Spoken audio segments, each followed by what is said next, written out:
2 Samuel 17.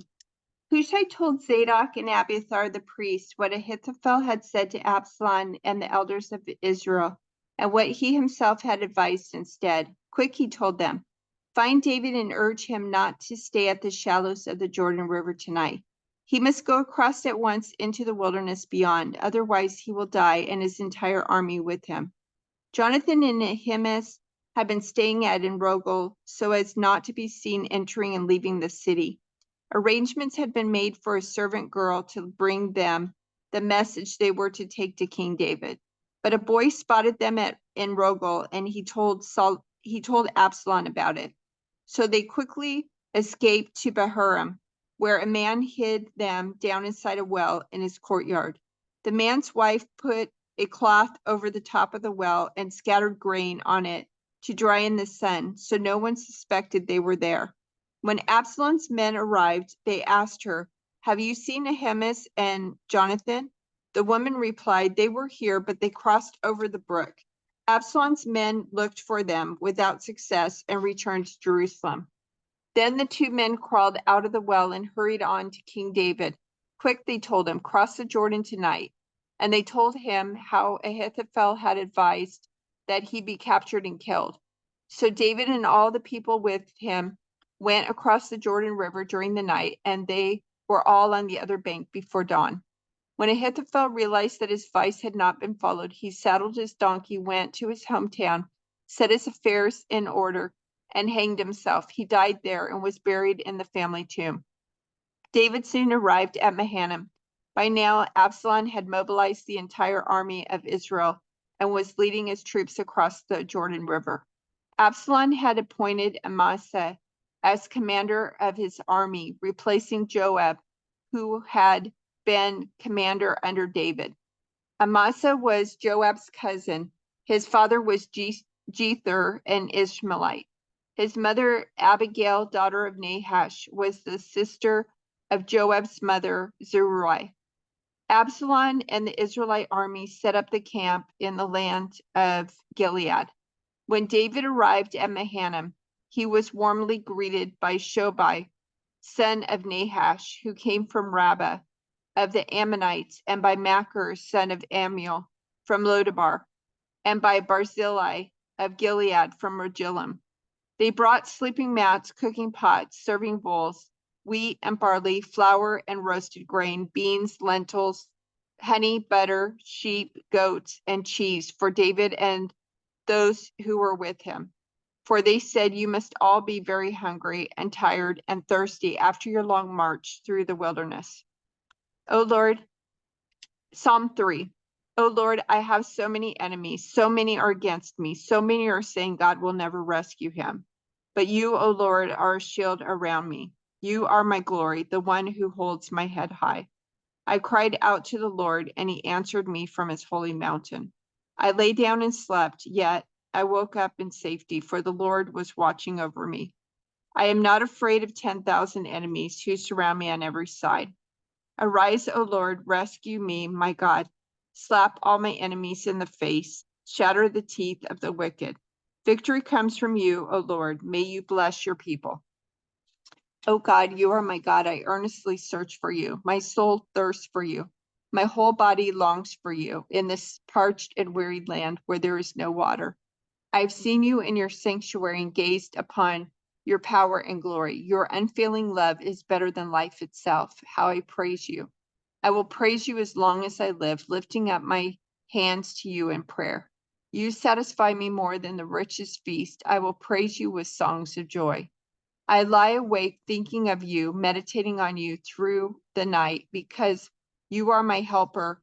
I sing for joy in the shadow of your wings. I cling to you. Your strong right hand holds me securely. But those plotting to destroy me will come to ruin. They will go down into the depths of the earth.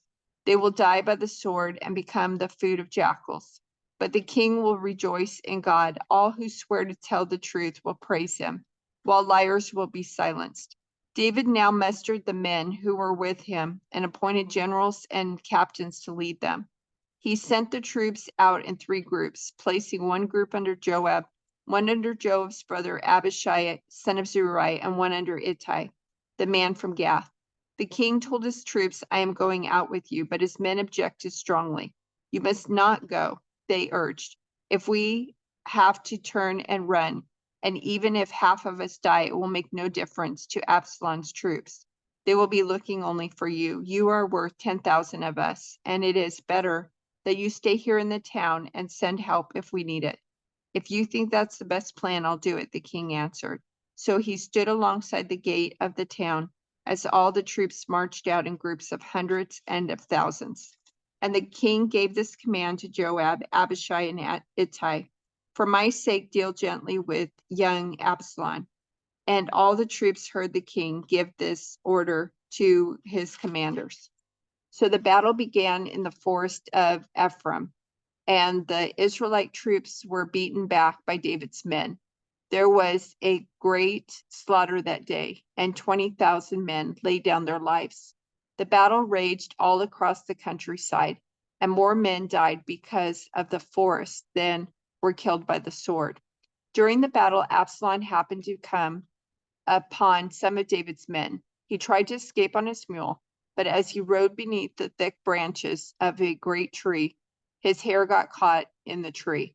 His mule kept going and left him dangling in the air. One of David's men saw what had happened and told Joab, I saw Absalom dangling from a great tree. What? Joab demanded. You saw him there and didn't kill him? I would have rewarded you with 10 pieces of silver and a hero's belt. I would not kill the king's son for even 1,000 pieces of silver, the man replied to Joab. We all heard the king say to you and Abishai and Ittai, for my sake, please spare young Absalom. And if I had betrayed the king by killing his son, and the king would certainly find out who did it, you yourself would be the first to abandon me. Enough of this nonsense, David. Enough of this nonsense, Joab said. Then he took 3 daggers and plunged them into Absalom's heart as he dangled still alive in the great tree. 10 of Joab's young armor bearers then surrounded Absalom and killed him. Then Joab blew the ram's horn, and his men returned from chasing the army of Israel. They threw Absalom's body into a deep pit in the forest and piled a great heap of stones over it, and all Israel fled to their homes. During his lifetime, Absalom had built a monument to himself in the king's valley, for he said, I have no son to carry on my name. He named the monument after himself, and it is known as Absalom's monument to this day. Then Zadok's son Ahimaaz said, let me run to the king with the good news that the Lord has rescued him from his enemies. No, Joab told him, it wouldn't be good news to the king that his son is dead. You can be my messenger another time, but not today. Then Joab said to a man from Ethiopia, go tell the king what you have seen. The man bowed and ran off, but Ahimaaz continued to plead with Joab, whatever happens, let me go. Please let me go too. Why should you go, my son? Joab replied. There will be no reward for your news. Yes, but let me go anyway, he begged. Joab finally said, all right, go ahead. So Ahimaaz took the less demanding route by way of the plain and ran to Mahanaim ahead of the Ethiopian. While David was sitting between the inner and outer gates of the town, the watchman climbed to the roof of the gateway by the wall. As he looked, he saw a lone man running toward them. He shouted the news down to David, and the king replied, if he is alone, he has news. As the messenger came closer, the watchman saw another man running toward them. He shouted down, here comes another one. The king replied, he also will have news. The first man runs like Ahimaaz, son of Zadok, the watchman said. He is a good man and comes with good news, the king replied. Then Ahimaaz cried out to the king. Everything is all right. He bowed before the king with his face to the ground and said, praise to the Lord your God, who has handed over the rebels who dared to stand against my lord the king. What about young Absalom? The king demanded. Is he all right? Ahimaaz replied, when Joab told me to come, there was a lot of commotion, but I didn't know what was happening. Wait here, the king told him. So Ahimaaz stepped aside. Then the man from Ethiopia arrived and said, I have good news for my lord the king. Today the Lord has rescued you from all those who rebelled against you. What about young Absalom? The king demanded. Is he all right? And the Ethiopian replied, may all your enemies, my lord the king, both now and the future, share the same fate of that young man. The king was overcome with emotion. He went up to the room over the gateway and burst into tears.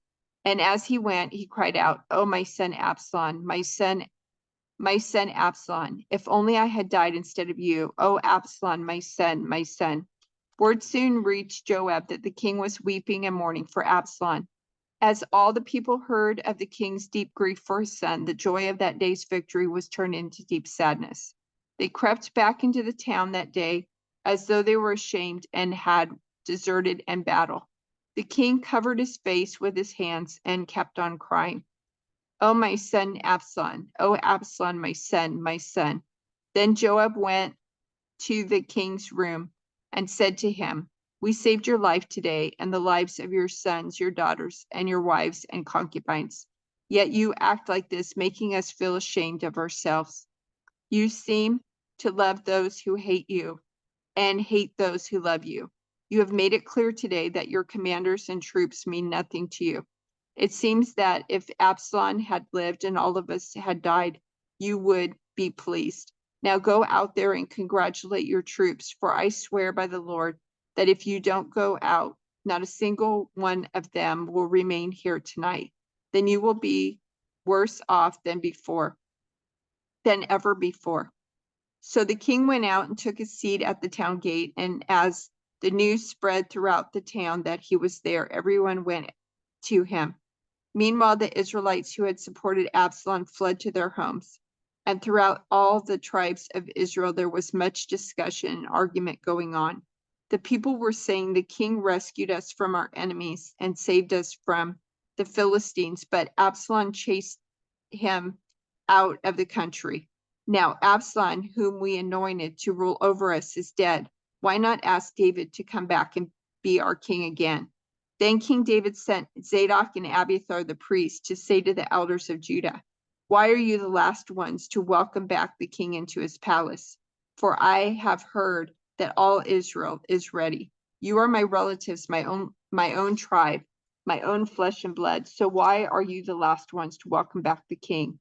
And David told them to tell Amasa, since you are my own flesh and blood, like Joab, may God strike me and even kill me if I do not appoint you as commander of my army in his place. Then Amasa convinced all the men of Judah, and they responded unanimously. They sent word to the king, return to us and bring back all who are with you. So the king started back to Jerusalem. And when he arrived at the Jordan River, the people of Judah came to Gilgal to meet him and escort him across the river. Shimei, son of Gera, the man from Bahurim in Benjamin, hurried across with the men of Judah to welcome King David. 1,000 other men from the tribe of Benjamin were with him, including Ziba, the chief servant of the house of Saul, and Ziba's 15 sons and 20 servants. They rushed down to the Jordan to meet the king. They crossed the shallows of the Jordan to bring the king's household across the river, helping him in every way they could. As the king was about to cross the river, Shimei fell down before him. My lord the king, please forgive me, he pleaded. Forget the terrible thing your servant did when you left Jerusalem. May the king put it out of his mind. I know how much I sinned. That is why I have come here today, the very person in all Israel, to greet my lord the king. Then Abishai, son of Zeruiah, said, Shimei should die, for he cursed the Lord's anointed king. Who asked your opinion, you sons of Zeruiah? David exclaimed, why have you become my adversary today? This is not a day for execution, for today I am once again the king of Israel. Then turning to Shimei, David vowed, your life will be spared. Now Mephibosheth, Saul's grandson, came down from Jerusalem to meet the king. He had not cared for his feet, trimmed his beard, or washed his clothes since the day the king left Jerusalem. Why didn't you come with me, Mephibosheth? The king asked him. Mephibosheth replied, my lord the king, my servant Ziba deceived me. I told him, saddle my donkey so I can go with the king. For as you know, I am crippled. Ziba has slandered me by saying that I refused to come. But I know that my lord the king is like an angel of God. So do what you think is best. All my relatives and I could expect only death from you, my lord. But instead, you have honored me by allowing me to eat at your own table. What more can I ask? You've said enough, David replied. I've decided that you and Ziba will divide your land equally between you. Give him all of it, Mephibosheth said. I am content just to have you safely back again, my lord the king.